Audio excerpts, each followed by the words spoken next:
ओम शांति। बाबा ने हमें संपूर्ण बनने का श्रेष्ठ लक्ष्य प्रदान किया है।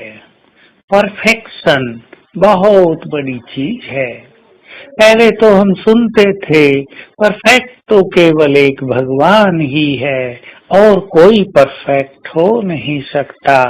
लेकिन अब बाबा ने हमें बहुत सुंदर न केवल लक्ष्य दिया लेकिन गाइडलाइन भी दी कि तुम किस तरह परफेक्शन को प्राप्त करो। हर चीज में परफेक्ट, चारों सब्जेक्ट में यदि हम परफेक्ट होंगे तो परफेक्शन सहज आ जाएगी। हमें परफेक्ट होना है सर्व गुणों में, सर्व शक्तियों में और संपूर्ण पवित्रता में। तीन चीजों पर विशेष ध्यान देंगे, बाकी सब चीजें पीछे पीछे स्वतः ही आ जाएंगी।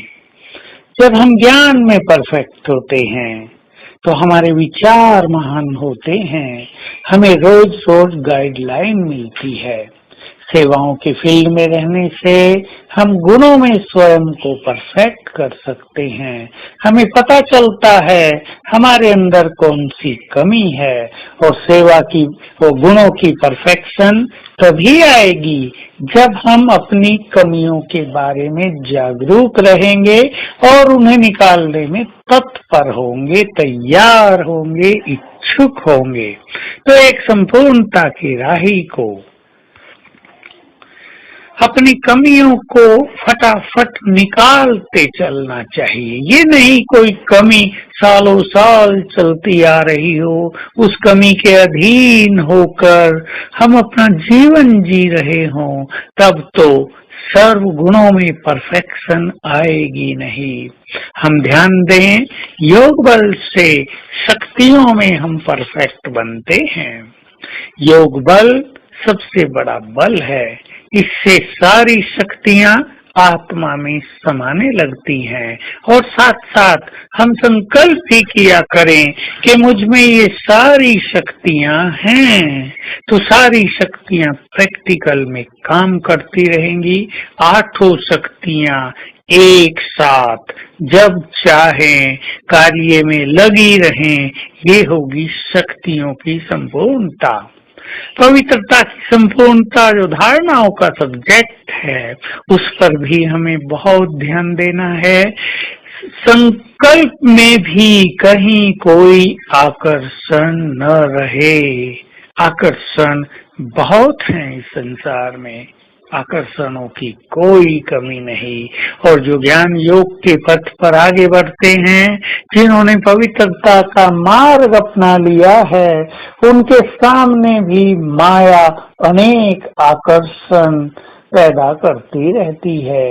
कभी धन का आकर्षण है, कभी किसी के देह का आकर्षण है, कभी किसी श्रेष्ठ वस्तु का आकर्षण है और कभी मान शान का आकर्षण है।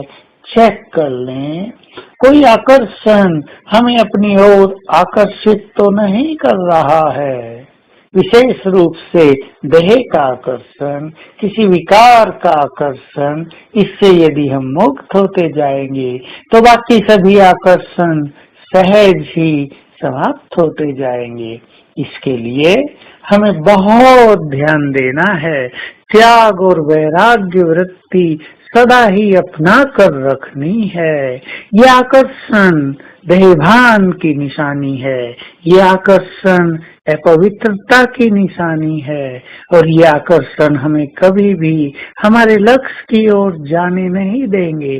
जैसे धरती के आकर्षण से हर वस्तु खींचकर नीचे आती रहती है, वैसे ही ये संसार के आकर्षण हमें बार बार नीचे खींचकर जमीन पर लाते रहेंगे और हमें उड़ने नहीं देंगे। इसलिए ये सब विनाशी हैं। ये आकर्षण हम माया जीत बनने वालों के लिए बहुत बड़े शत्रु हैं। इनके बारे में हमें अवेयरनेस होनी चाहिए, जागरूकता होनी चाहिए। सूक्ष्म रूप से भी किसी चीज का आकर्षण हम में न हो। आज सारा दिन हम अपने संपूर्ण स्वरूप को अपने सामने देखें, एक विजन बनाएं, मेरा संपूर्ण स्वरूप ऐसा होगा, मेरी संपूर्ण पवित्रता ऐसी होगी, और फिर अभ्यास करें कि मुझे संपूर्ण बनाने के लिए बाबा निरंतर अपनी किरणें मुझ पर डाल रहा है। तो बाबा की किरणों के फाउंटेन के नीचे हैं हम। ओम शांति।